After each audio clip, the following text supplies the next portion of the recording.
안녕하십니까. 여러분들과 같이 통합학을 진행하는 호야쌤입니다. 오늘 이제 여러분들 교재 150페이지 지각의 생명체의 구성물질 규칙성 여기를 나갈 건데 이 부분은 여러분들이 좀 조심해야 될 게 있는데 개념적으로는 사실 앞단원 화학보다 적어요. 그리고 질적으로도 좀 여러분이 편하게 공부할 수 있습니다. 그런데 재미있는 건 문제에 접근을 잘 못하는 부분들이 있다는 거. 그런 부분들 좀 생각을 하시고 수업을 들었으면 좋겠습니다. 백문이 불여일견 직접 보여드릴게요. 150페이지를 보시면 지각을 구성하는 물질, 생명체를 구성하는 물질, 그리고 지각과 생명체를 구성하는 원소 이렇게 쭉 1에서 한번 되어 있는데 요거를 압축시킨 게 밑에 있는 표거든요. 그게 무슨 말이냐면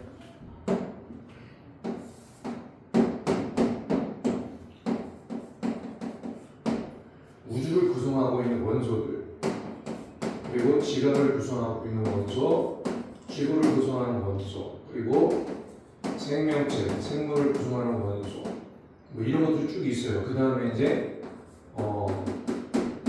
시험 문제는 거의 출제해야 될 확률은 적은데 배우는 학교들이 있어서 해양을 구성하는 원소 이런 식으로 쌤이 좀 표를 좀 쭉 정리해놨는데 대기는 지금 선생님이 안 적는 이유가 대기는 모르시면 안 돼요.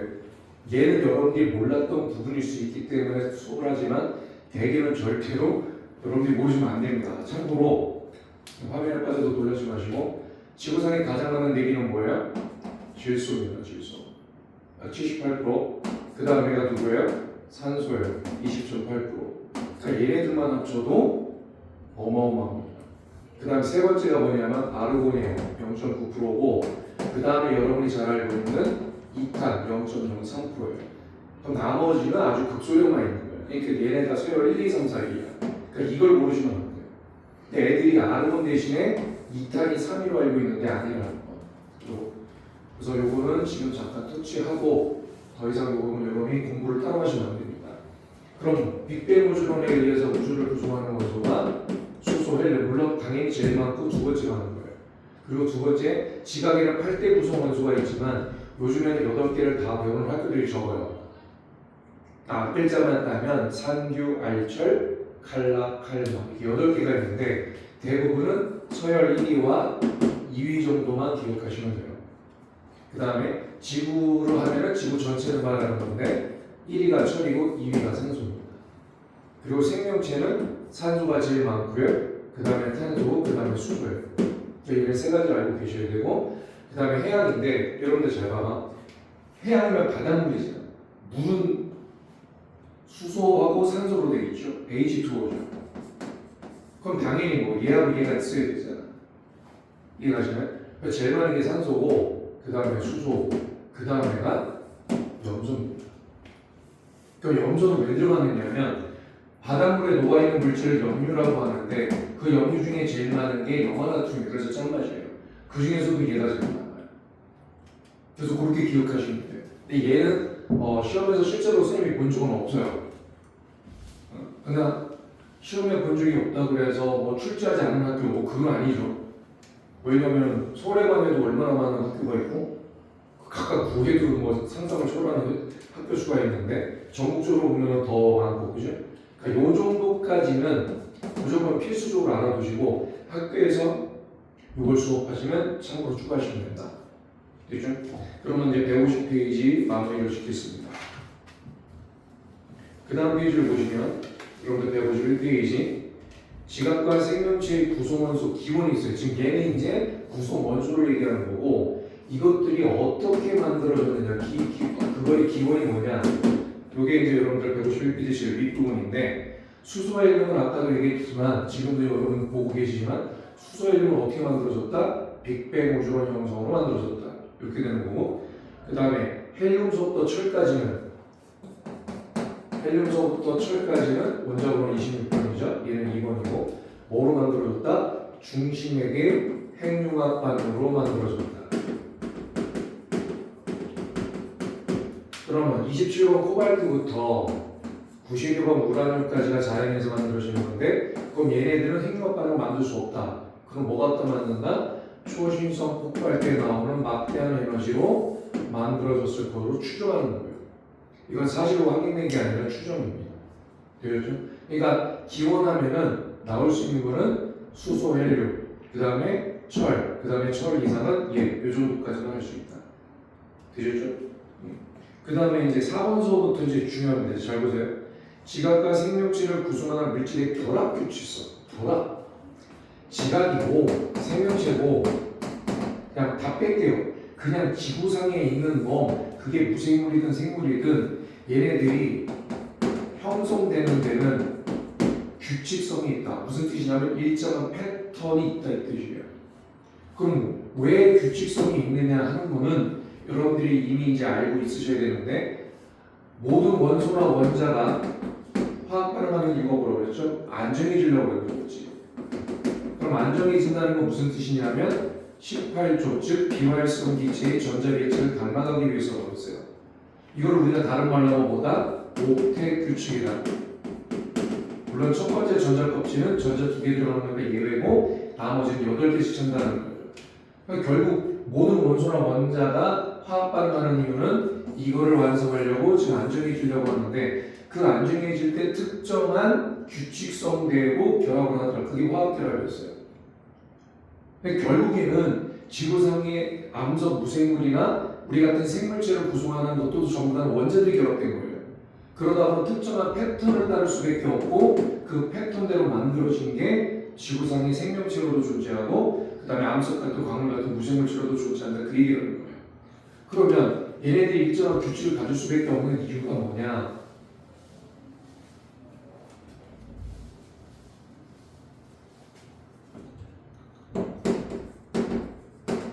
기본적인 성분으로 이루어지기 때문이에요. 그러면 그 기본적인 걸 우리가 뭐라고 그러냐면 다위체라고 합니다. 그러니까 쉽게 말할게요. 우리가 살아가는 에너지 업계에서는 밥을 먹어야죠. 음식을 먹어야 돼요. 그럼 우리가 음식물을 섭취하는 가장 주된 이유는 탄수화물, 단백질, 지질이라고 하는 주 에너지를 얻기 위해서예요. 근데 탄수화물, 단백질, 지질은 고분자 물질입니다.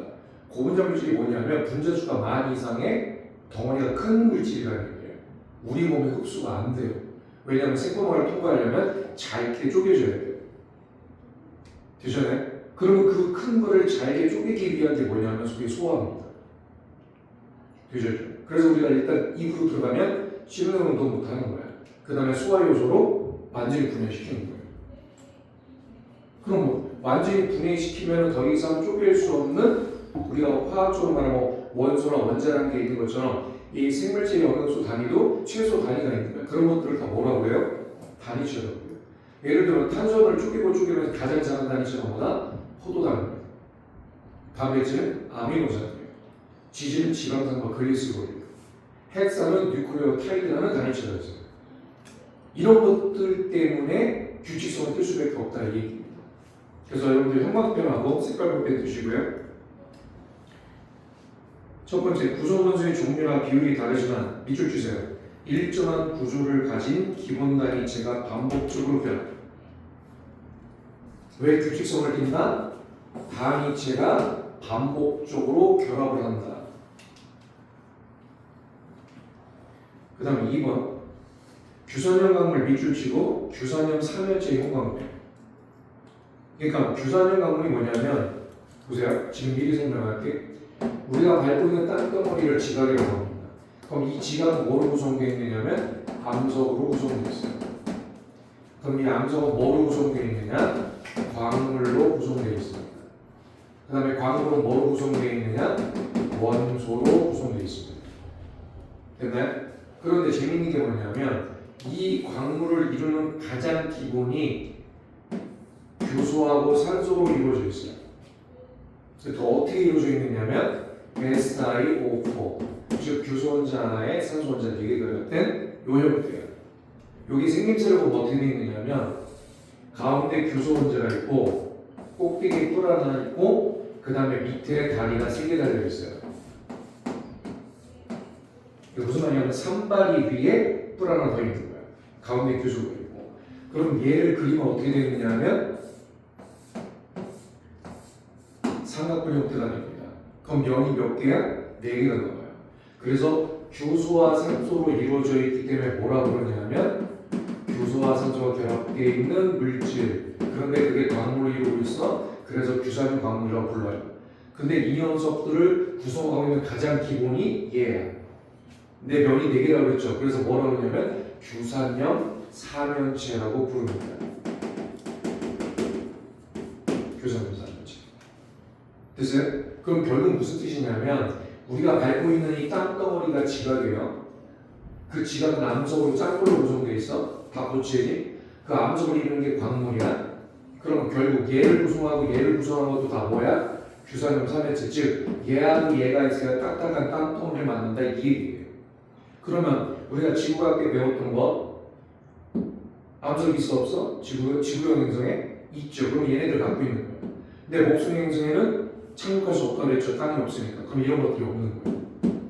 그런 것들도 참고로 연결을 시키시면 되고 여기서 조금 더 들어갈게요. 선생님이 알려주긴 이제 지우고 지구상의 광물은 2,500여 종이 넘습니다. 뭐 많은 사람들이 3,000년 정도 얘기하시는데 암석을 이루는 게 광물이야. 그 광물이 2,500종이 넘는데 그 중에서도 암석에 주로 많이 있는 광물을 조왕광물이라고 얘기합니다. 조왕광물. 근데 얘가 20여 종밖에 안 돼요. 그럼 무슨 뜻이냐면 대부분은 다 극수량만 있다는 얘기예요. 근데 이 조왕광물을 두 개로 좀 나누면 밝은 색을 띠고 있다. 그래서 무색광물이라고 부르고요. 어두운 색을 띠고 있다라고 해서 유색광물이라고 부릅니다. 그러면 암석을 이루는 게 광물이잖아. 그럼 무색광물로 이루어져 있는 거는 색깔이 밝아서 밝은색 암석이라고 얘기하고 이 녀석은 그럼 당연히 색깔이 있으니까 어둡죠? 어두운색 암석 이렇게 부릅니다. 됐나요? 그럼 여기 가장 대표적인 암석을 쓴다면 화강암이 있고 여기에 이제 현무암이 있어요. 이거 모르셔도 돼요. 참고로 좀 알려드린 거니까. 근데 이 무색 광물에는 뭐가 있느냐면 이거 석영, 장석, 배구무가 있습니다. 근데 배구무는 사실상 시험들이 거의 안 나온다고 보셔도 무방해요. 그 다음에 유색 광물에는 각성석, 감남석, 휘석, 흑음무. 배구무는 거의 출제 안 되지만 흑음무는 되게 많이 출제가 되죠. 이 7가지 정도는 뭐 얘 빼면은 6가지 정도는 좀 이따 또 나올 거예요. 기억 좀 해두시고 여기서 조금 더 들어갈게요. 여러분들이 이제 기말고사 보면은 지구과학 파트에 직권이 나와요. 거기랑 연결되는 내용이 있기 때문에 여기서 잠깐 언급을 할게요. 화강암하고 현무암 중에 누가 무거우냐면 얘가 무거워요. 대륙지각하고 해양지각 중에 누가 무거우냐면 해양지각이 무겁습니다. 근데 참고로 해양지각은 두께가 약 5km고 대륙지각은 두께가 약 35km예요. 그런데 해양지각이 더 무거워요. 그 이유가 뭐 때문에 그러냐면 여러분이 지난주에 배웠던 알칼리 금속하고 연결이 됩니다. 어떻게, 그러니까 이거는 이제 지구과학하고 화학이 짱 보이는 거죠. 이렇게 수업을 할 수밖에 없는 이유를 여러분들이 명심하셔야 될 게 평가원에서 이미 여러 번 얘기했지만 선생님 여러 번 얘기했지만 킬러 문제가 과목이 통합돼서 문제를 한 문제를 만든다고 오픈을 했고 그 문제들도 유형을 여러 개를 예시를 들었어요. 그러니까 이렇게 연결되는 것들은 여러분들이 항상 같이 공부를 하시는 게 좋겠습니다. 그러면 이 밝은색 광물, 밝은색 암석들은 뭐를 갖고 있느냐면 나트륨, 칼륨 성분이 많고 철과 마그네슘과 칼슘 성분이 적게 들어있어요. 그럼 요게 여러분들 지난주에 배운 거야? 원소 주기표 1조 알칼리 금속이에요. 금속 중에 밀도가 제일 작아서 가벼운 거죠. 근데 얘네는 무슨 금속이냐면 중금속, 무거울 중성이에요. 그러니까 쉽게 말하면 밀도가 큰 게 적고 밀도가 적은 게 많아서 얘는 밀도가 작으니까 가벼워요. 근데 이 녀석들은 어두운 색은 뭐가 많으냐면 역으로 중금속이 많아요. 철, 마그네슘, 칼슘이 많고 나트륨, 칼륨 성분이죠. 그러니까 무거운 게 많으니까 두께가 얇아도 밀도가 클 수밖에 없다. 근데 이거는 참고만 하세요. 어차피 여러분들 기말고사 직공 가면 다시 한번 언급을 할 겁니다. 그래서 지각, 암석, 광물, 원소. 그럼 보시면 지금 얘네들이 다 원소죠. 그래서 우리가 맺고 있는 땅덩어리는 짱돌로 되어 있고 그 짱돌은 광물을 이루는데 광물이 이런 것들이 있고 그 광물을 이루는 것들에는 원소가 이런 것들이 차이가 있더라. 실제로 이것까지 시험되는 학교들이 있었어요. 직접 가르치는 학교들, 그러니까 수준 자체가 조금 높죠. 그래서 이런 것도 선생님이 좀 심화로 건든 거니까 참고만 하시고 안 배웠으면 안 하셔도 됩니다. 그죠? 그러면 지금 어디 한 거냐면 여러분들 지금 151페이지 규산염 강물은 규산염 3년째가 기본 단위치가 되겠다. 요거 하나 하는 거예요. 그 다음에 밑줄, 단백질 밑줄 치고 아미노산 형광펜.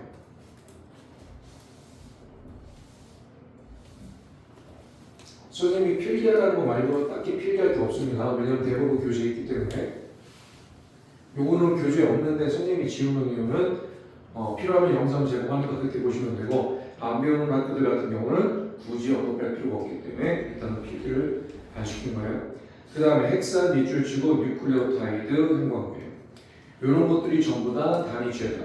그러니까 단위체가 정해져 있고 얘네들이 반복해서 결합하기 때문에 지구상에 있는 물체들은 무생물이든 유생물이든 아직 생명체가 생명이 있는 우리 같은 생물체든 무생물이든 규칙성을 갖고 나타날 수밖에 없다. 이 얘기를 하는 겁니다. 됐죠? 그 중에 이제 첫 번째가 이제 규산염 강물인데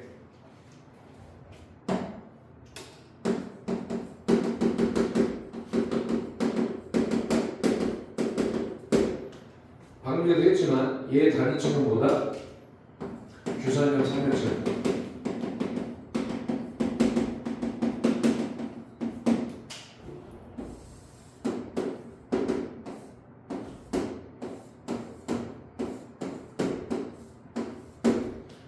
규소 혼자 하나에 산소 혼자 네 마리.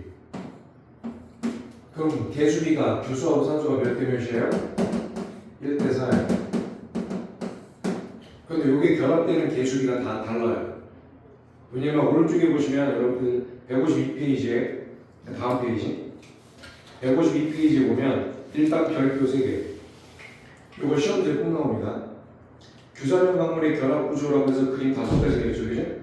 그럼 얘네들이 보시면 요게 하나 있는 것도 있지만 이게 위아래로 쭉 사선 모양으로 결합된 것도 있고 그게 두 줄짜리도 있고 평면으로 된 것도 있고 입체 구조도 있어요. 그러니까 당연히 무슨 뜻이야? 규소하고 결합하는 산소 개수가 똑같지가 않습니다. 그래서 심하면 요 개수비가 다른 것도 배우는 학교들이 실제로 있어요. 그걸 배우는 학교들은 출제할 가능성이 있기 때문에 주의하셔야 됩니다. 이거는 사선지도 웬만하면 그 비율은 없어요. 이건 학교마다 좀 차이가 있기 때문에 그런 부분을 잘 참고하시면 되고요. 그러면 다시 151페이지로 돌아와서 규산염 강물, 그 다음에 규산염 강물의 단위체인 규산염 3년체, 그리고 규소와 산소가 개수비가 왜 1대 4인지 좀 확인했고, 거기에 보면 여러분들 전자배치가 있죠, 교재. 규소의 전자배치하고 산소의 전자배치인데 잘 보시면 규소는 몇 쪽이냐면 14쪽이에요. 여러분 규소가 총 2군데 나와요. 지금 규산염 3년체, 규산염 강물에서 나오고 또 하나가 반도체에서 나옵니다. 그럼 반도체 잠깐 언급을 하면 저희 다음 주에 나갈 건데 반도체는 순수 반도체가 메인이에요. 순수 반도체. 이 순수 반도체가 몇 쪽이냐면 14조 원소예요. 그 14조 원소의 대표적인 게 규소하고 저반염입니다. 그러니까 모르면 안 되는 거예요. 모르면. 그러니까 여기서 하고 반도체하고 두 번 나옵니다. 반도체는 다음 주에 할 거예요. 그럼 14조 원소라는 건 무슨 뜻이냐면 원자과 전자수가 4개죠. 그럼 원자과 전자수가 4개라는 건 무슨 뜻이냐면 다른 원자랑 공유결합 최대 몇 번 한다? 4번 할 수 있다 이 얘기예요. 그러면 원자과 전자수가 4개여서 공유결합 최대 4번 하는 유명한 원자가 좀 이따 몇 군데 뭐냐면 탄소 원자입니다. 규소보다 훨씬 더 중요해요. 그럼 얘네는 같은 쪽이니까 14쪽에 있으면 탄소 밑에 뭐가 있는 거야? 규소가 있어요. 이런 거 화학결합과 화학 원소 줄 쓰면서 배웠던 것들 다시 한번 좀 확인 좀 했고요. 근데 거기 교재를 보시면 규소는 주기율표 14조 원소로 원자과 분자수가 4개로 최대 4개 원자를 결합을 할 수 있다. 이때 이 결합이 무슨 결합이야? 공유결합이라는 거 적어놓으시고요. 이온결합이 아니라 공유결합 최대 4번입니다. 교재에 적으시는 건 색깔 볼펜으로 적으시고 연필로 적지 마시고요. 그 다음에 산소의 전자배치는 산소는 16쪽이죠. 그럼 16쪽이면 무슨 뜻이야? 1의 자리 숫자가 원자과 전자니까 6개입니다. 그럼 원자과 전자가 6개면 옥텟 규칙을 이루기 위해서는 전자 2개가 더 필요하죠. 그럼 전자 2개를 끌어당겨 와서 얻는단 말이에요. 그래서 몇가 음연이 된다? 2가 음연이 됩니다. 되셨나요? 근데 재밌는 게 뭐냐면 그러면 규산염 3연체인 얘는 전기적으로 플러스일까 마이너스일까에 관한 얘기가 나와요. 그럼 보세요. 그래서 화학 지난주에 했던 게 필요할 수밖에 없어요. 1조, 2조, 13, 14, 15, 16, 17, 18쪽은 반응을 안 하죠. 원자가 전자 수가 1개입니다. 그럼 원자가 전자 수는 각 족의 1의 자리 수가 똑같다고 그랬지. 1개, 2개, 3개, 4개, 5개, 6개, 7개. 그래서 원자가 전자 수가 제일 많은 게 몇 쪽이에요? 17쪽 할로젠이고 제일 적은 게 1쪽 알칼리 금속이에요. 메인 문제죠. 그럼 여기서 여러분들이 아셔야 될 게 뭐냐면 1쪽, 2쪽은 옥텟 규칙, 즉 가장 바깥의 전자 껍질에 전자 8개가 차면 안정해진다는 규칙이지. 그럼 얘는 8개가 되려면 1개를 버리거나 7개의 전자를 얻어야 돼요. 그럼 뭐가 편할까? 1개 버리는 게 편해. 그럼 전자를 버리면 양성자 수가 많기 때문에 플러스 성질을 띠게 됩니다. 그게 양이온이에요. 그럼 1개 버렸으니까 1가이온이에요. 얘는 2개 버리니까 2가이온이에요. 반대로 16쪽과 17쪽은 전자를 1개 얻거나 2개 얻으면 되기 때문에 얻는 성질이 강해. 그럼 얘는 1개 얻었으니까 1가이온, 얘는 2개 얻었으니까 2가이온이 됩니다. 그럼 얘네들은 반응이 잘해요. 그런데 3개 버리고 뭐 4개 버리고 5개 버리고 뭐 이런 것들은 반응이 잘 안 일어나요.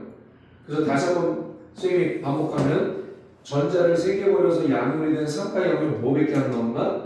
알미늄밖에 안 나오고요. 전자를 3개 얻어가지고 음이온이 되는 3가음이온도 인산이온밖에 안 나옵니다. 웬만해서는. 그럼 여기를 보시면 얘는 옥텟 규칙을 이루기 위해서는 8개를 써야 되니까 버려도 4개, 얻어도 4개야. 그럼 무슨 뜻이야? 꿀마 4가 됩니다. 그런데 얘는 실제로 그걸 써먹지 않습니다.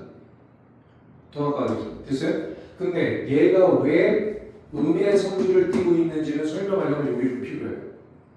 보세요. 산소가 16조, 원자가 전자수 6개. 그러면 가장 바깥의 전자 껍질 전자가 8개 차면 옥텟 규칙으로 완전히 안정하죠. 그래서 얘는 안정해지기 위해서 전자 2개를 얻어요. 그래서 이렇게 쓰죠. 이가음이온. 근데 그게 몇 마리가 있어? 4마리가 있어요. 그럼 4마리면 전자가 몇 개 필요하냐면 전자가 8개 필요합니다. 됐나요? 그런데 규소는 14족이죠. 그러면 얘가 음이온이니까 얘는 규소는 전자를 보충해줘야 돼. 그러니까 지가 버려야 돼요. 근데 14족이니까 몇 개 버려야 돼? 4개를 버리지. 그럼 4개를 채워주니까 남은 전자 수는 4개. 그러니까 전자 4개를 더 얻어야 돼요. 그러니까 무슨 성질이 강할 수밖에 없어? 음의 성질이 강할 수밖에 없어요. 그래서 규선염 3연체는 전기적으로 말하면 플러스 마이너스 뭐를 띈다? 마이너스를 띈다. 이런 것도 좀 참고로 좀 기록을 해두시고요. 이래서 여러분들이 지난주에 화학결합과 화학 원소 주기성을 배웠어야 얘가 왜 음의 성질을 띠는지가 이해가 쉽다. 됐죠? 그러면 교재 다시 한번 보면 산소와 규소가 일정한 패턴으로 결합해서 규선염 3연체가 만들고 걔네들이 많이 결합되면은 이제 광물이 되는 거예요. 석영장 이런 것들. 그리고 오른쪽에 규선염 3연체 그림을 그려놨으니까 참고하시면 되고요. 그 다음에 규선염 3연체 구조를 통해서 규선염 광물의 결합 구조가 바뀌는데 그게 여러분들 교재 152페이지예요.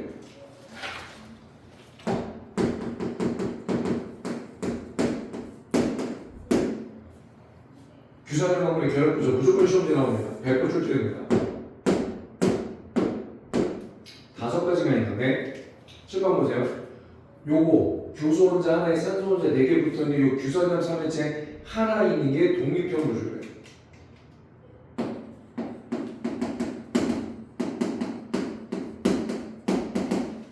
홀로 사는 걸 독립한다고 그러죠. 그죠? 그래서 혼자 있다도 독립형 구조라고 그래. 그 다음에 얘가 위아래로 쭉 사슬 모양으로 되어 있는 거를 사슬이 하나라고 해서 단사슬 구조라고 합니다. 그 다음에 이게 양쪽으로 2줄이 있으면 2개라고 해서 곡사슬 구조라고 해요. 그 다음에 이 녀석이 양옆으로 위아래로 평면 모양으로 되어 있는 게 교재 참고하시면 돼요. 그걸 판 모양이라고 해서 판상 구조라는 이게 판 모양이라는 뜻이에요. 그 다음에 제일 밑에 있는 게 상하 좌우 입체가 따닥따닥 붙어 있는 걸 뭐라고 하냐면 망상 구조인데 걔가 좀 교육과정에 따라 이름이 조금씩 바뀌긴 했는데 망자가 그물망자예요. 그물 모양이라고 해서 뭐라고도 불렀냐면 그물구조라고도 불렀습니다. 그러니까 같은 말이에요. 됐나요? 그럼 상식적으로 생각해봐. 이 5개의 결합구조 교실을 보시면 누가 제일 단단하게 생겼니? 그렇죠. 망상구조. 왜? 상하적 입체로 다닥다닥 붙어있습니다. 그럼 이게 뭐를 뜻하냐면 풍화침식이 제일 잘 견딘다. 얘가 풍화침식이 제일 잘 견딘다. 그런데 이 망상구조에 들어가는 광물이 석유하고 장석입니다. 이거 좀 알아두시고, 그 다음에 독립형 구조에는 감남석이라는 광물이 있고, 단사슬 구조에는 휘석, 복사슬은 각성석. 요거 뭐 헷갈리는 애들 많아요. 그 다음에 판상 구조가 애들이 가장 많이 알고 있는 후금목입니다. 그래서 요거는 무조건 다 알고 계셔야 돼요. 그리고 그림에도 있지만 얘네들은 얘 1대4죠. 규소하고 산소가. 나머지는 산소 원자를 공유하기 때문에 개수비가 달라져요. 무슨 말이냐고 봐봐. 만약에 얘가 따로따로 떨어져 있어요. 이게 하나 더 있어. 그럼 규소 원자 몇 개예요? 2개고 산소 원자 8개가 되죠. 그러면 얘 하나 있는 것처럼 1대4가 돼요. 그런데 단사슬은 어떻게 만들어지냐면 여기 규소가 얘를 공유해요. 그 다음 밑에 있는 규소가 얘를 공유해요. 그러니까 점점점 결합하는 산소 개수가 줄어들어요. 공유하는 게 있기 때문에. 그걸 옆으로 땡기고 뭐 위아래까지 더 줄어들어요. 그래서 독립형은 1대4로 딱 되지만 나머지는 그 비가 일정하지 않다. 그러니까 요걸 배우면 위험한 거죠. 나올 가능성이 있다는 얘기예요. 교육과정이라 이게 문제인 게 거의 없어요. 근데 지금 선생님이 수업하는 학교 중에 요거를 학교 선생님이 직접 칠판에 적어준 학교가 있어요. 그럼 걔네는 무조건 어떻게 해야 돼? 알고 계셔야 됩니다. 출제되지 않는지. 그러니까 여러분 지금 이 영상을 찍고 있는 학교들도 이거를 배우는지 확인하셔야 돼요. 그 다음에 그 밑에 보면 이제 결합구조의 특징이 있는데 요거는 선생님이 조금 심한 과정이고 좀 실어놨어요. 왜냐하면은 수준 높은 학교에서는 실제로 이것들을 배웁니다. 그래서 일부만 터치할게요. 결정형은 특정한 모양이 있다는 얘기니까 참고하시면 되고 쪼개짐과 깨짐 좀 설명할게요. 가장 쉽게 설명해 드릴게요.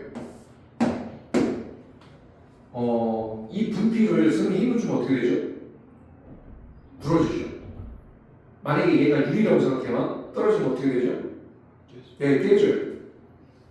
그 다음 여러분들 그 컵, 도자기로 만든 컵 놓치면은 바닥에 떨어지죠. 그럼 그걸 뭐라고 불러요? 잔이 깨졌다고 얘기하죠. 그게 유리든 도자기든. 재밌는 건 어쩔 때는 깨졌다고 얘기하고 어쩔 때는 쪼개진다고 표현합니다. 그게 무슨 차이냐면 여러분들이 그 혹시 프라모델 만들어봤는지 모르겠는데 접착제를 붙이는 경우가 있잖아요. 근데 접착제를 붙였는데 잘 붙어있는 거는 단단하게 결합이 되는데 접착제가 잘 안 붙죠. 잘못 발라가지고 듬성듬성 돼 있으면 결합력이 약하죠. 그럼 바닥에 떨어지면 어디가 떨어지죠? 그 접착제가 제대로 안 붙은 데가 떨어져요. 무슨 말이냐면 갈라진다는 거는 힘을 받았을 때 약한 부분이 떨어져 나간다는 뜻이에요. 그 말이? 근데 약한 부분이 떨어져 나가는데 규칙적으로 떨어져 나가면 그걸 뭐라고 보고? 쪼개짐. 불규칙적으로 갈라지면 뭐라고 해? 깨짐이라고 얘기해요. 그런데 이것도 무슨 차이가 되느냐면 얘는 깨지는 물건들은 대부분 결합력이 강하기 때문에 특별하게 약한 부분이 없어요.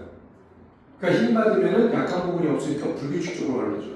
근데 얘는 힘을 받으면 약한 부분이 따로 되어 있어요. 그러니까 그 부분에 따라서 갈라지기 때문에 규칙적인 패턴을 나타내요. 그래서 얘는 한 방향, 두 방향, 세 방향, 네 방향 이런 식으로 쪼개진다고 얘기를 해요. 그래서 참고로 실제로 시험 문제 나왔던 게 뭐냐면 석영하고 감남석의 깨짐이고요.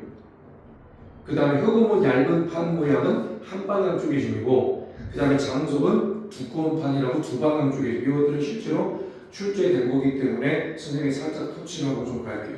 그래서 쪼개짐과 깨짐이 그런 뜻이다. 되죠? 나머지는 여러분이 참고하시면 되고 그 다음에 이제 여기까지는 사실 아무것도 아니에요. 오늘의 메인은 바로 이제 여러분들 152페이지 밑에 있는 생물 부분, 탄수화물부터 시작됩니다. 그럼 칠판 지우는 동안 잠깐 교재 보고 계세요.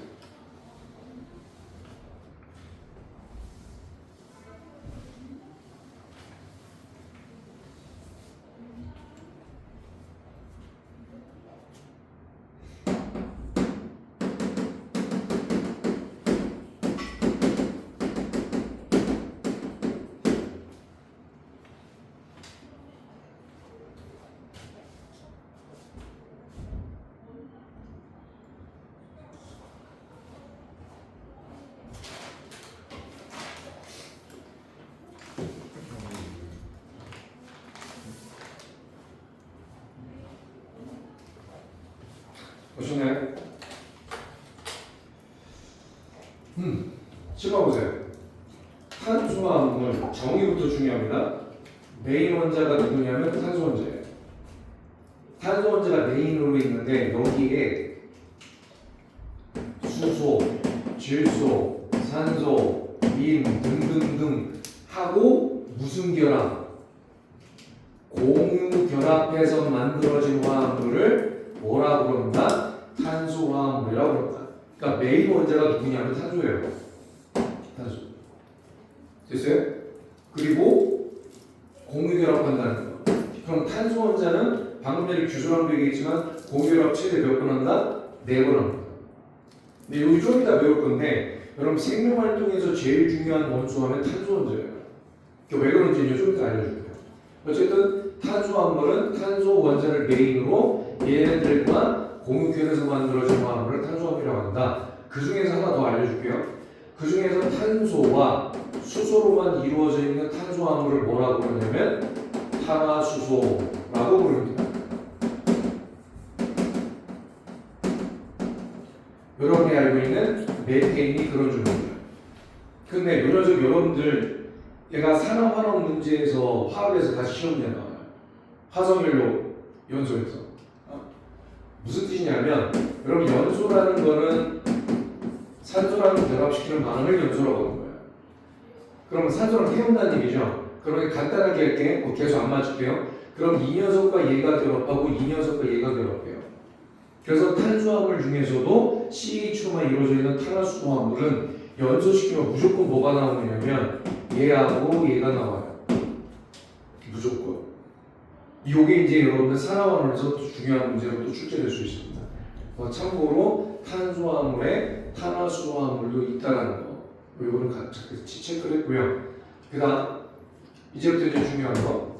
왜 뭐 당시 탄소 원자는 생명활동과 직결되는 문제들에서 비중이 큰 역할을 할 수밖에 없느냐. 그 이유가 세 가지가 있어요. 세 가지. 첫 번째,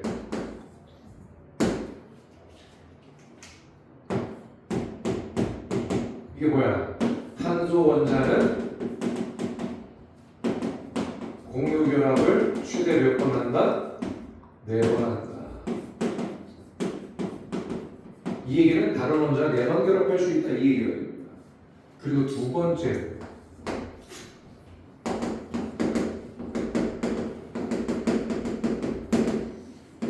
놀랍게도 탄소 원자는 다양한 결합을 하는데 어떻게 다양한 결합이냐면 단일 결합도 하고 이중 결합도 하고 무려 3중 결합까지 다 합니다.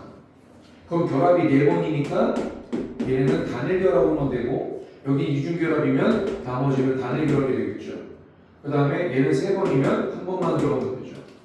그러니까 다른 원자랑 공유 결합 최대 4번 하는 데다가 이런 결합, 이런 결합, 이런 결합을 다 해. 그러니까 엄청나게 많은 화합물을 만들 수밖에 없어요. 근데 이거에서 끝나는 게 아니에요. 세 번째 또 있어. 다양한 결합만 있는 게 아니라 결합을 형성하는 모습, 결합 구조도 다양합니다. 이게 뭐냐면 이런 식으로 되어 있는 거를 가지 모양이라고 해요. 가지 모양. 가지가 아니라 사슴, 쏘리. 사슴. 그 다음에 이 사슬 모양의 이런 식으로 또는 이런 식으로 마치 뭐가 삐쳐나와 있는 것처럼 나무에 가지가 달린 것처럼 되겠다. 그래서 이거를 가지 모양이라고 얘기해요. 마지막이 중요한 건데 육각형이나 또는 이렇게 오각형으로 원은 아니지만 그래도 고리 모양처럼 생긴 걸 뭐라고 그러냐면 고리 모양 구조 이렇게 얘기해요. 그러니까 탄소가 생명활동에 아주 중요한 역할이나 화합물을 만들 수 있는 이유는 최대 4번의 공결합을 하고 이런 결합들을 하고 거기에 이런 결합 구조를 갖고 있기 때문에 상당히 많은 화합물을 만든다. 됐어요? 그래서 탄소화물은 특히 탄소는 되게 중요하다는 거예요. 그러니까 탄소화물을 배우면 그 다음부터 메인은 그냥 탄소야. 이 뒤로 쫙. 그리고 이제 생물이 시작되는 거예요. 됐나요? 그럼 이제 한 장 넘겨보시고. 그럼 이제 153페이지 제일 위에 지금 이 내용 들어가 있거든요. 이 내용. 되셨습니까? 지금 읽어보세요.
다 읽어주나요?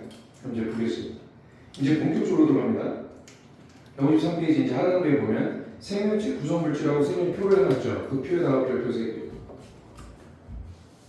이제 이거 지울게요.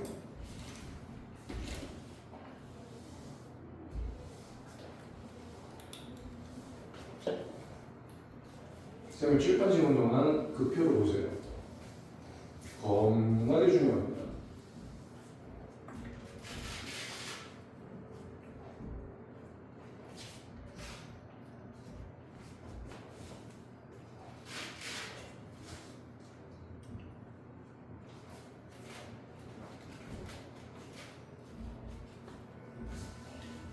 지금부터 선생님이 잔뜩 칠판에 적고 설명할 건데 그 시작되는 그 표예요. 보시면 생물체 구성물질의 종류와 기능이 둘러고 뼈이 몇 개 있어요? 6개가 있죠, 그죠? 기초도 들어갑니다. 선생님이 지금 배고플 거야, 개인적으로 솔직히 밥을 못 먹어서. 왜 그러냐면 오늘 한 끼밖에 못 먹었거든.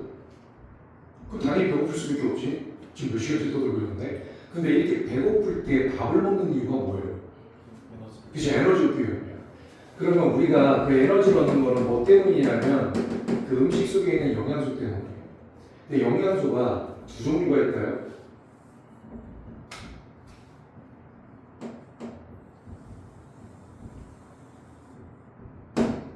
어떻게 있느냐면 주영양소 그리고 부영양소.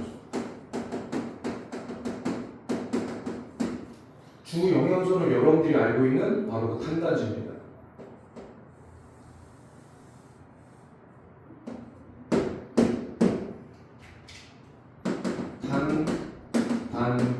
지만 쓸게요. 근데 지는 여러분들이 이제 지방으로 알고 있는 애들 많지. 중학교 때 그렇게 배웠으니까. 저거만 잠깐 먼저 설명하면 고등학교는 지방이라고 하지 않고 지질이라고 해요.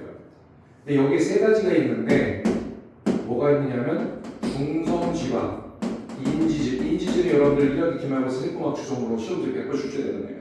되게 중요하게 따로 할 거고 그 다음에 이제 스테로이드 이렇게 얘기하는데 이 중에 대부분이 중성지방이에요. 그러니까 여러분 중학교 때 지방이라고 배우는 이유가 그거예요. 그러나 고등학교 때는 지방이라고 말 대신에 지질이라고 말을 쓴다. 어쨌든 이렇게 세 가지가 되어 있고 그 다음에 부영양소에는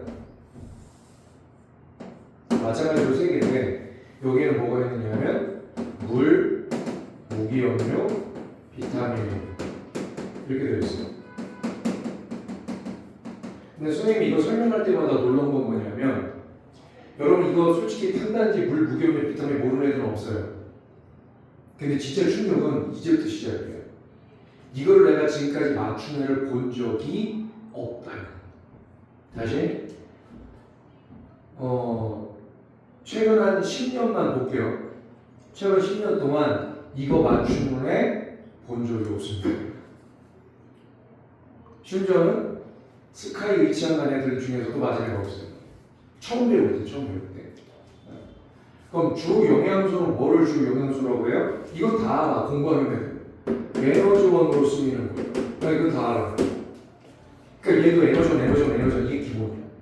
근데 에너지원 말고 하나 더 하거든? 기능이? 근데 이걸 아는 애들이 없어요.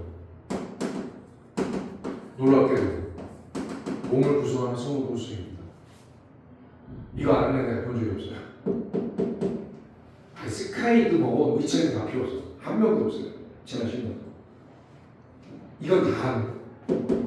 그 다음에 부영양소는 무슨 역할을 하느냐면 생리 기능을 조절해주고 생리 기능을 담당합니다. 그리고 몸을 구성하는 성분으로 쓰입니다. 됐나요?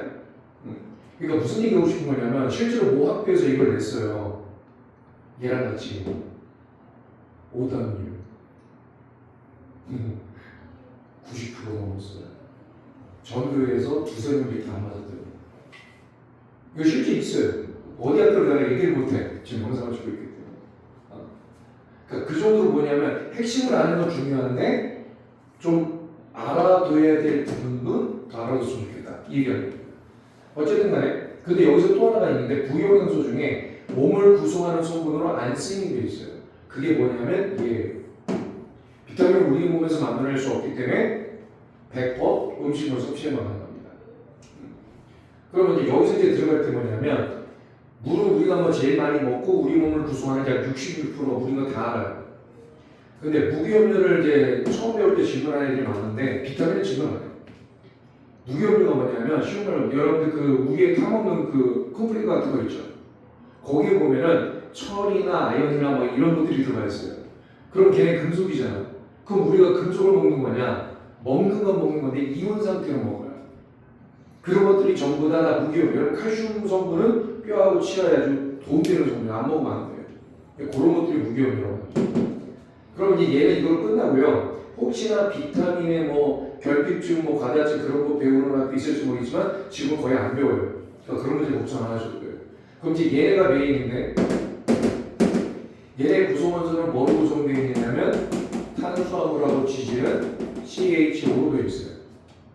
그 다음에 단백질은 CHON 그리고 일부 S. 그래서 그냥 선생님은 뭐 좀 말이 안 될 수도 있겠지만 읽을 때 촌스럽다 할 때 촌스, 초 이렇게 읽으시면 어떨까 싶습니다. 됐어요? 그런데 웃긴 게 요게 앞에는 똑같은데 뒤에가 인이 들어가 황 대신에 그러면 핵산이에요. 좀 이따 배울 거예요. 그럼 얘네들은 에너지원이죠? 하나만 들어갈게요. 여러분 하루 중에 제일 많이 먹는 게 뭐냐면 물입니다. 물 다음에 두 번째 많이 먹는 게 뭔지 아세요? 탄수화물이에요. 탄수화물. 대답하셔도 돼요. 그 영상 찍는다고 목소리 들어갈까 봐 걱정 안 하셔도 들려도 돼요. 탄수화물인데 재밌는 건 우리 몸을 구성하는 구성 비율을 보면 1위가 물이고요. 2위가 단백질이고 3위가 지질이에요. 4위가 핵산이고 5위가 무기염이에요. 그리고 탄수화물이에요. 비타민 안 들어가지 우리 몸을 구성하는 성분이 아닙니다. 그럼 순서가 이렇게 됐거든. 그래서 여러분이 기억하실 때 앞글자만 따서 물, 단, 지 요 세 개를 기억하셨으면 좋겠어요. 그러면 웃기게도 물 다음에 하루 섭취량이 서열 2위인데도 불구하고 우리 몸을 구성하는 것은 고작 0.6%입니다. 그럼 무슨 뜻이야? 다른 데로 다 쓴다는 얘기야. 99.3%가. 근데 어디다 쓰는 거야? 에너지로. 그래서 탄수화물을 뭐라고 불러요? 주 에너지원이라고 부르는 거야. 탄수화물. 그래서. 근데 그 0.6%도 짜증나는 게 뭔지 아세요? 얘가 탄수화물 많이 먹으면 비만의 원인이 되는 이유가 뭐냐면 그 0.6%가 우리 몸에 저장될 때 지방으로 바뀌어서 저장된대요. 그것도 어디에? 피부 밑에. 그래서 피하지방이라고 부르는 거야.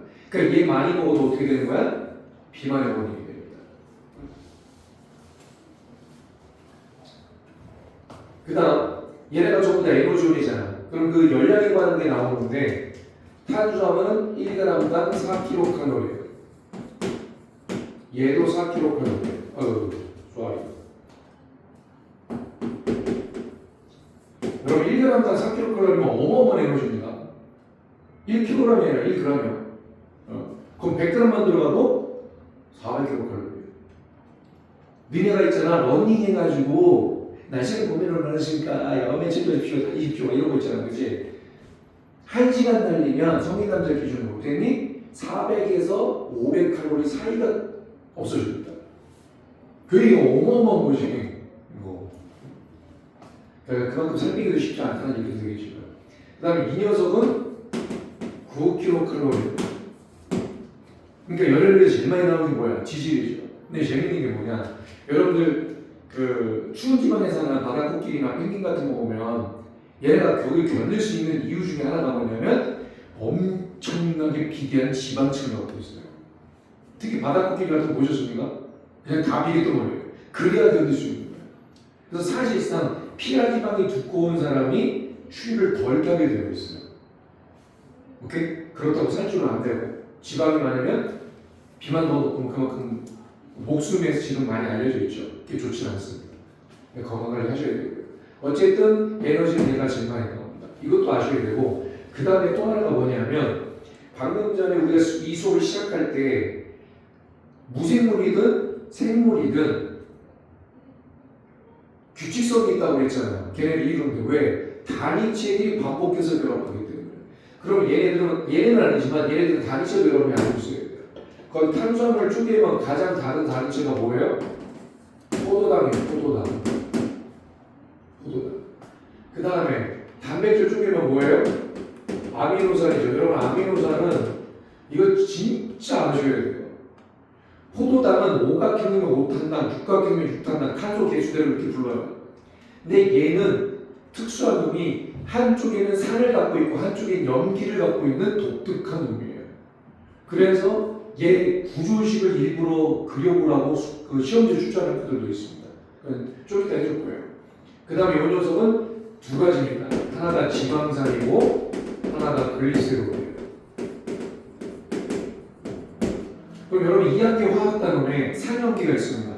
중화반 배우기 전에 뒤에 산자로 끝나는 놈은 전부 다 전부 다는 알고 있는 게 좀 그렇지만 거의 대부분이 뭐예요? 산성을 띠어요. 산성. 그러면 지방은 분해되면 지질은 분해되면 pH가 산성으로 나온다는 거. 과거에도 출제된 거 있는데 요즘엔 출제가 안 돼서 참고를 하시기 바랍니다. 그러니까 단위체들도 여러분이 좀 아셔야 되고 그 단위체 중에 조심해야 될 게 얘고 그 다음에 얘는 조금 조심하기보다는 여러분들이 좀 공부를 더 해야 되는 짜증이 좀 묻어나올 수 있죠. 왜 그러냐면 단당류라는 말이 있고 이당류라는 말이 있고 다당류라는 말이 있어요. 이게 뭔 소리야? 당이 하나다, 당이 두 개다, 여러 개다 이런 뜻이거든요.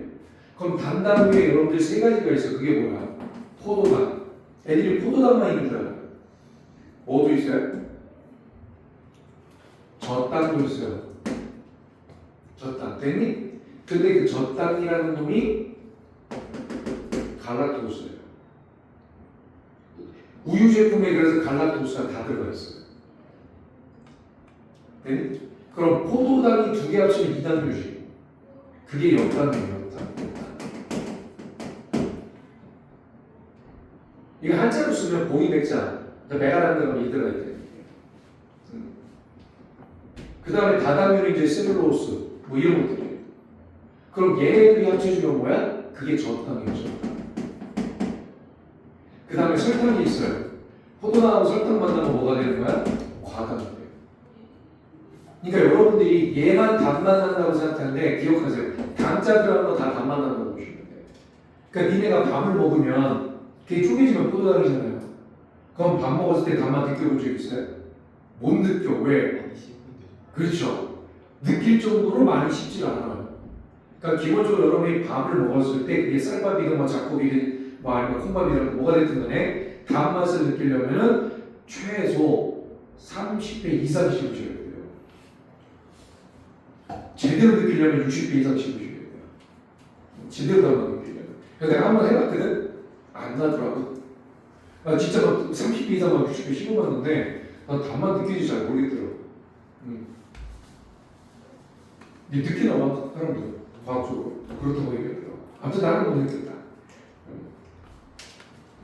이런 것도 좀 여러분들이 좀 알아두시고요. 특히 요 녀석은 조금 있다가 펩타이드라고 해서 다시 할 겁니다. 그러면 지금 기본적으로 영양소, 주영양소, 구영양소, 그 다음에 구성성분, 열량, 칼로리 그런 것도 잠깐 언급을 했어요. 지금 여러분 이게 교재 탕단지에 들어가 있는 거예요. 되셨나요? 그럼 이제 여기에 이제 물, 무기염료를 방금 전에 했으니까 빼고 이제 물에 관한 것 중에 여러분들이 기억해야 될 게 뭐냐면 밑줄 치세요. 물질 운반과 체내에서 일어나는 화학 반응 도와주고 비열이 커서 체온 유지되도록 한다.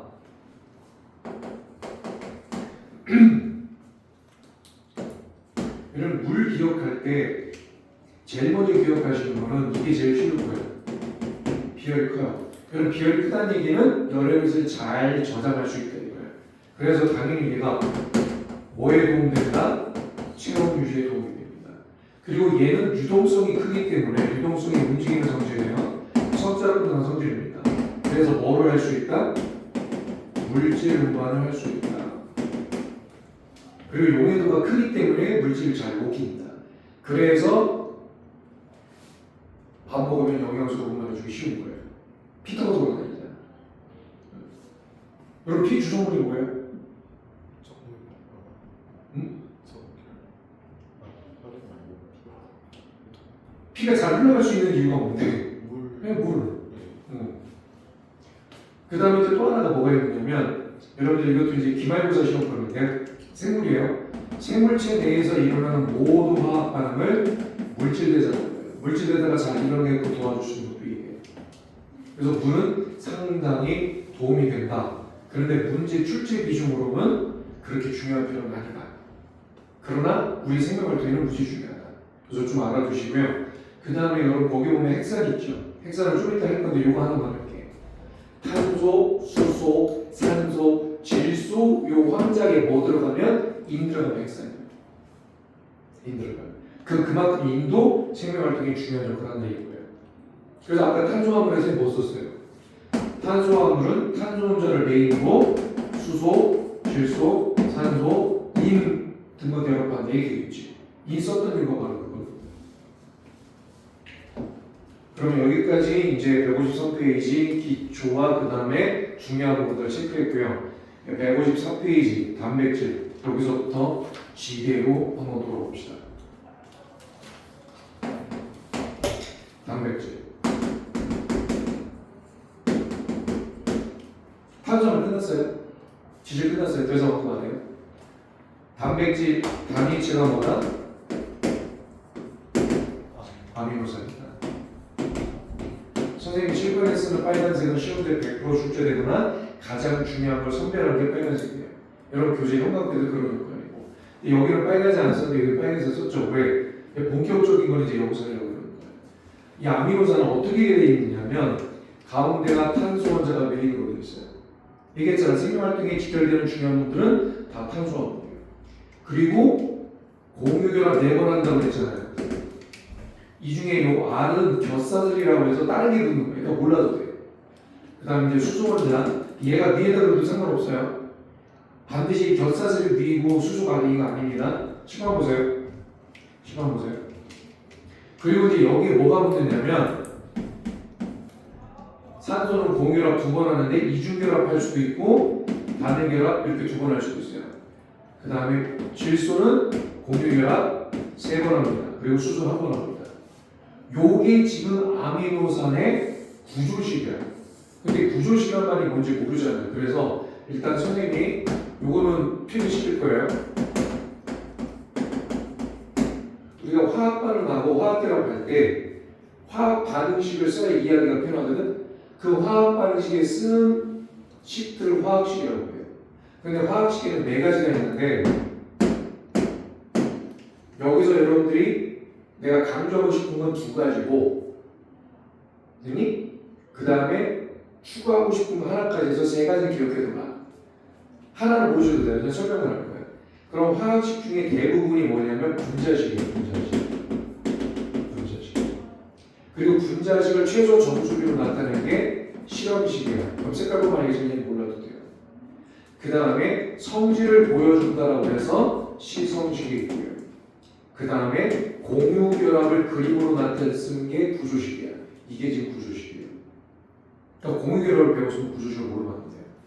그럼 예를 들게 아세트산이라는 거 갖고서 예를 들게요. 아세트산에 물에 녹인 게 식초입니다. 식초. 그럼 아세트산을 어떻게 쓰냐면 분자식이 CH3COOH 이거 다 대문자예요. 그다음에 이 중에 요 COOH 여기도 있죠. 이게 구조식으로 표현한 거예요. 요거를 카복실이라고 읽고 요게 붙은 놈이 산성을 띱니다. 그러니까 성질을 나타내는 거죠. 그러니까 요런 게 붙어있는 게 시성식이 몇 개 안 돼요. 참고로 요런 거는 산을 뜻하고 그 다음 저기 붙어있는 NH2 이건 아민기 또는 아미노기라고 해서 염기성을 띄어요. 그러면 아미노산은 오른쪽에 카복실기는 뭐? 산. 왼쪽에 아민기는 염기를 띠는 성질 두 개로 동시에 갖고 있어요. 그래서 얘를 적어라라고 그림으로 구조식으로 써서 출제한 학교들도 있다. 그 다음에 이제 OH 붙은 거는 이제 알코올기라고 해서 알코올 올자 들어간 게 왜 끝나? 에탄올 이런 것들. 그 다음에 이제 뭐 CO 뭐 이런 것들이 특별한 성질을 보여줘요. 그래서 다른 거 몰라도 얘하고 이 세 가지 나오더라. 얘는 이제 알코올기라고 해서 에탄올, 메탄올 또 올자를 끝나는 놈이고, 요건 염기, 아민기 또는 아미노기, 요거는 산성, 카복실기. 그 세 가지만큼은 좀 기억해 두셔라. 그럼 여기 탄소 두 개죠. 수소 네 개고, 그다음에 산소 두 개지. 그럼 약분되지. 그럼 최소 정수비가 1대2 대 1이죠. 이런 게 실험식이야. 얘는 몰라도 된다고. 그럼 얘는 이걸 갖고 있으니까 이 자체가 뭐가 돼요? 시성식이 됩니다. 그리고 구조식은 탄소는 공유결합 4번 한다고 그랬죠. 수소는 한 번씩이지. 요게 CH3. 그리고 탄소 하나 더 들어가야죠. 그럼 4개 됐지. 그 다음에 산소 2개인데 산소는 공유결합을 이중결합을 하거나 아니면 반유결합 2번 한다. 이게 이거죠 지금. 근데 얘는 지금 아미노산이에요. 이거는 아제트산이고. 그래서 오른쪽에 카복실기 3. 그 다음에 왼쪽에 아미노기 또는 아민기라고 해서 염기 두 가지 성질 양쪽에 갖고 있는 독특한 겁니다. 됐습니까? 요거 얘는 안 써도 돼요. 요거 좀 적으시고 얘도 여러분들이 따로 좀 놓으셔야 돼요. 교재 그림이 있긴 한데 구조식이 이렇게 나는 건 없으니까.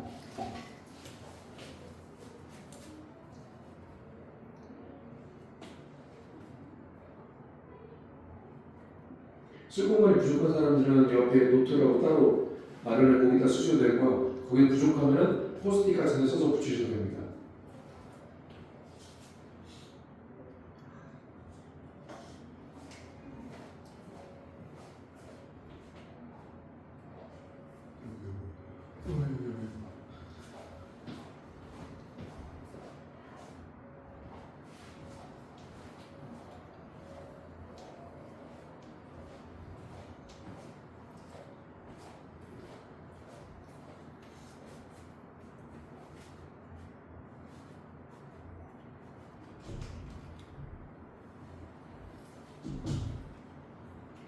선생님 여기 지금 보이니?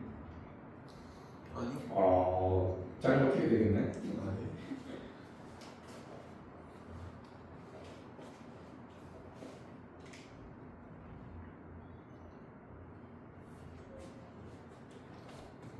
요걸 먼저 적으세요. 지울 거니까.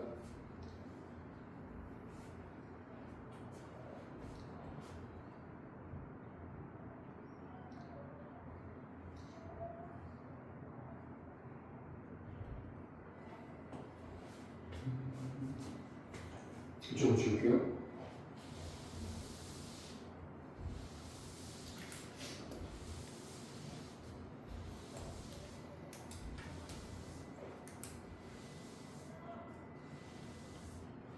근데 저거 세 번째 거가 지성식이에요. 시성식, 성질을 보여주는 식. 이 뜻이에요. 시성식. 시가 본다는 뜻이에요. 성어 성질. 그러니까 성자들하는 건 다 성질이에요.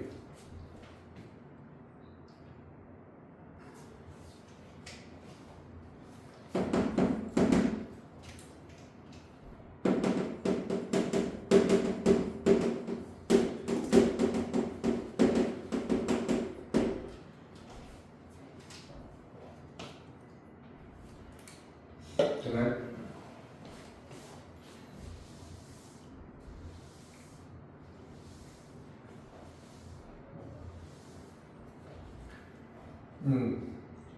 이제 단백질이 들어갈 건데, 단백질은 단위체인 아미노산이 여러 개가 결합돼요.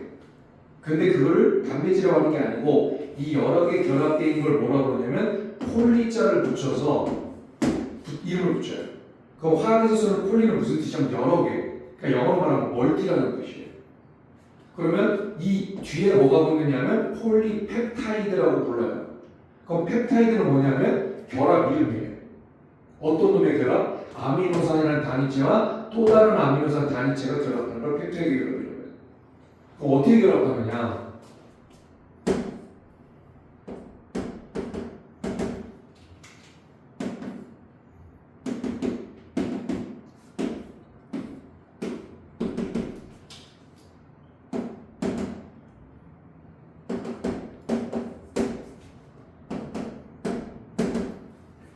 요 아미노산과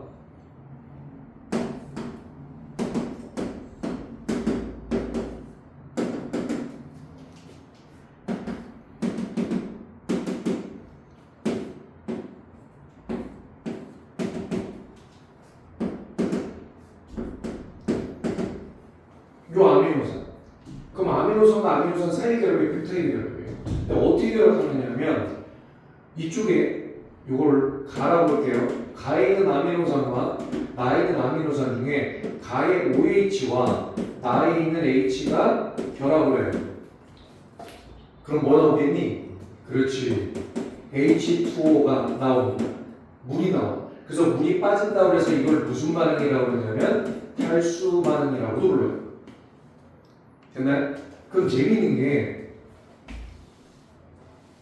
그럼 나머지가 결합을 해야 될 거 아니야. 화학결합이니까. 그러면 얘네가 빠진 상태로 요놈하고 요놈이 결합되어야 돼요. 그걸 그리면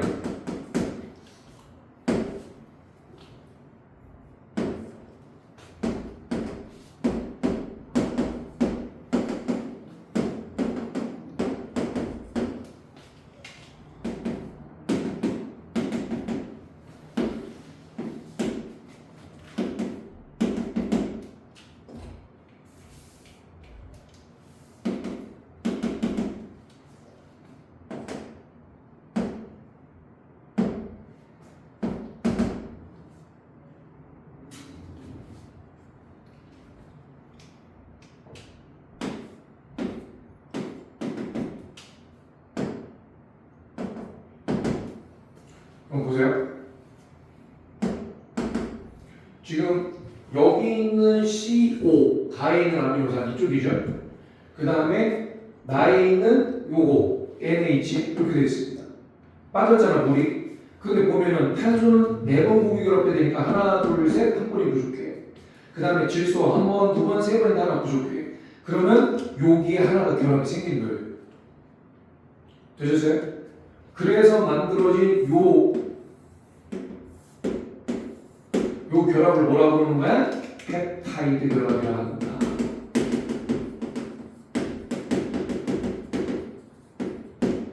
그러니까 아미노산은 단위체 간의 가운데 결합을 펩타이드 결합이라고 해요.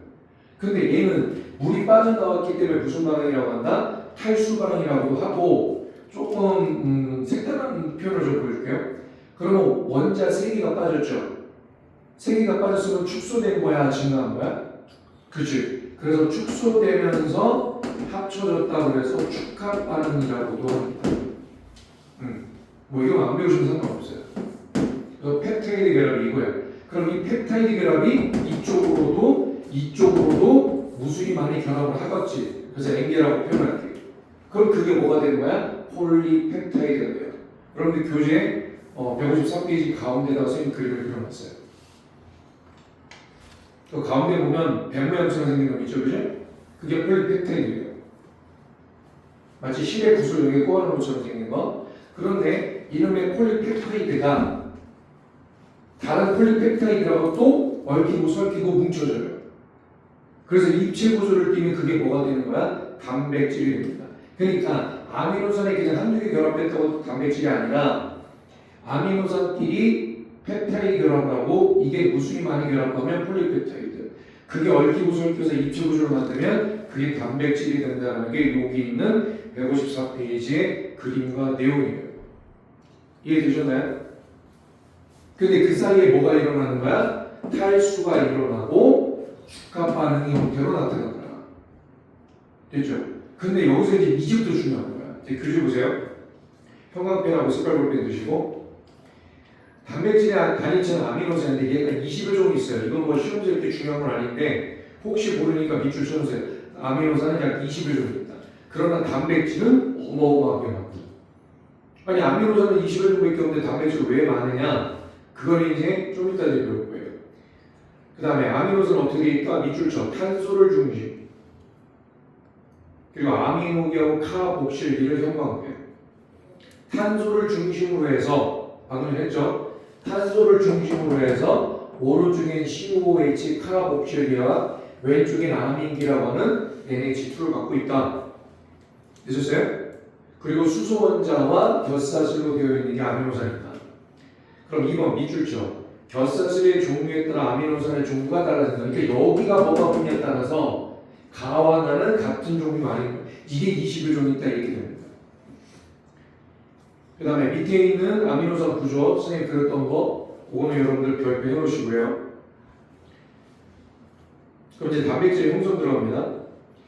1번 펩타이드 결합 형광펜. 그리고 다 밑줄 치세요.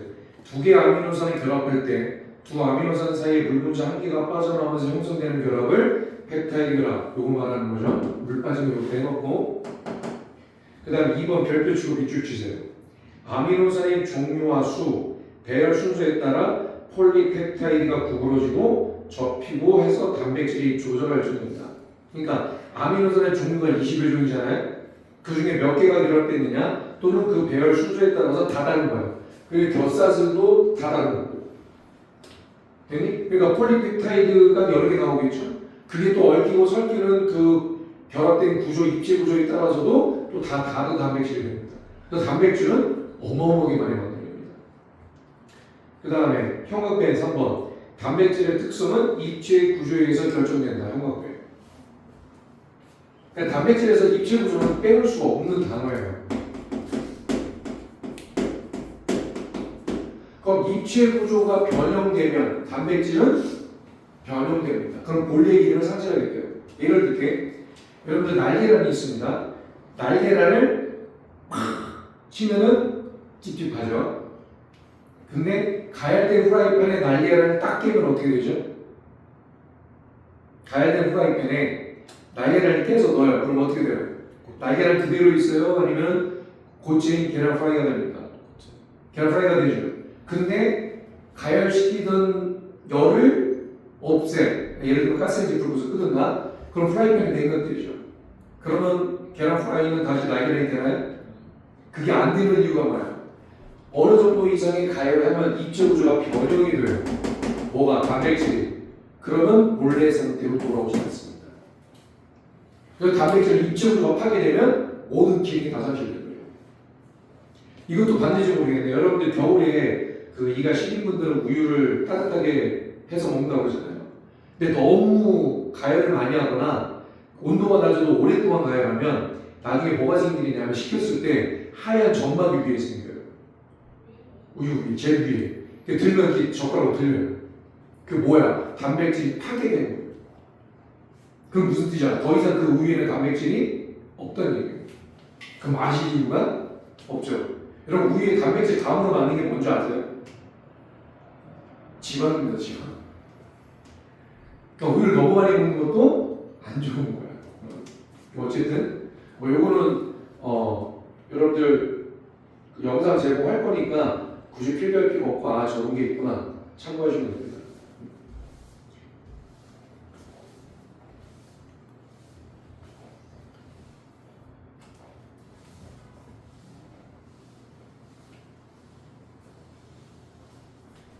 그러면 이제 여러분들 154페이지인데 단백질 기능 들어갈게요. 단백질 기능 몸의 주요 구성 물질이라고 했죠. 왜? 아까 물단지 기억하라고 그랬죠. 우리 몸을 구성하는 서열 2위입니다. 그러니까 여러분 머리카락, 손톱, 발톱, 털, 온몸에 있는 털, 그리고 근육, 세포, 얘네들 주성분, 그 다음에 소화효소 할 때 효소, 그 다음에 여러분 키 크는 성장호르몬 같은 호르몬, 얘네들 주성분이 다 단백질이에요. 그러니까 단백질이 없으면 돌아가질 않아요. 그리고 여러분 때도 뭐야? 단백질입니다. 때도. 그래서 몸의 주요 구성 물질이고 두 번째 생리작용 조절. 거기 형광펜 효소와 호르몬의 주성분. 얘도 시험 문제 자주 나오는 겁니다. 효소와 호르몬의 주성분 단백질이에요. 그다음 미줄처 생물체 내에서 일어나는 화학 반응의 생리작용 조절. 이때 생명체 안에서 일어나는 모든 화학 반응을 뭐라고 그러죠? 물질 대사라고 합니다. 거기 물질 대사라고 적으시고요. 물질 대사. 네, 물질 대사입니다. 생명체 내에서 일어나는 모든 화학 반응을 물질 대사. 여러분 기말고사 시험 범위로 들어갑니다. 생물학회. 그리고 항체의 주성분 형광펜. 여러분 항체가 뭐냐면 항체를 배우게 되면 항원하고 같이 배우게 되거든요. 세트이기 때문에.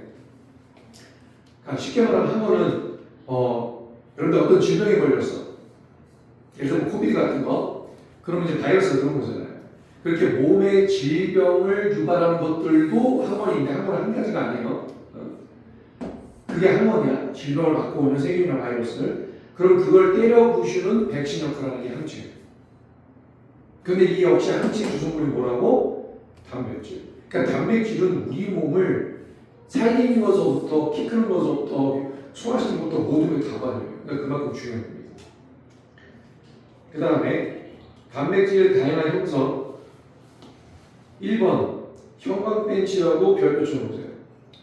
아미노산의 종류와 수, 배열 순서에 따라 단백질의 입체 구조가 달라지며 단백질 입체 구조에 따라 단백질 기능이 결정되어 다양한 종류의 단백질이 형성된다. 뭐 아까서도 반복하고 있는 건데 정리하면 뭐야? 이 반복되는 것들 정리하면 아미노산이 계속 결합한 게 펩타이드, 아미노산끼리 결합한 게 펩타이드죠. 그게 여러 개 결합한 게 폴리펩타이드지. 근데 아미노산의 곁사슬이 뭐가 분야에 따라서 달라지잖아요. 종류는 20여 종류밖에 안 되지만. 그리고 그 아미노산의 곁사슬이 어떤 거가 붙느냐, 또 그 숫자가 뭐냐, 그리고 그 배열 순서가 같으냐 다르냐에 따라서 다 달라집니다. 그러면 당연히 폴리펩타이드 종류도 되게 달라지겠죠. 거기에다가 얘네가 어떤 각도로 결합되고 꼬이고 휘어지고 이런 입체 구조에 따라 또 단백질의 기능이 다 달라져요. 그러니까 아미노산이 20여 종류밖에 안 되지만 만들어진 단백질은 어마어마하게 많을 수밖에 없다. 그런 것들입니다. 그리고 밑에 선생님이 특별하게 이런 것도 다 단백질과 관련된 것들이구나라는 것들을 선생님이 쭉 정리해놨고 사진까지 실어놨으니까 지금 보시기 바랍니다. 아 이것도 단백질이었구나. 그러니까 여러분이 알고 있는 단백질은 불리는 이름이 되게 많습니다.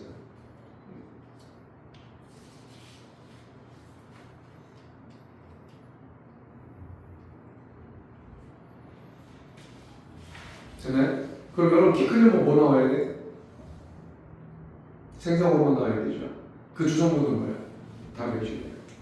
그다음에 여러분들 청소년 되면 이제 2차 성징이 나타나잖아요. 그럼 그 성호르몬의 영향이지. 걔 주성분도 단백질이에요. 단백질이 그만큼 중요한 거죠. 됐습니까? 다음 페이지는 잠깐 쉬었다가 이것 다니면서 진행하겠습니다.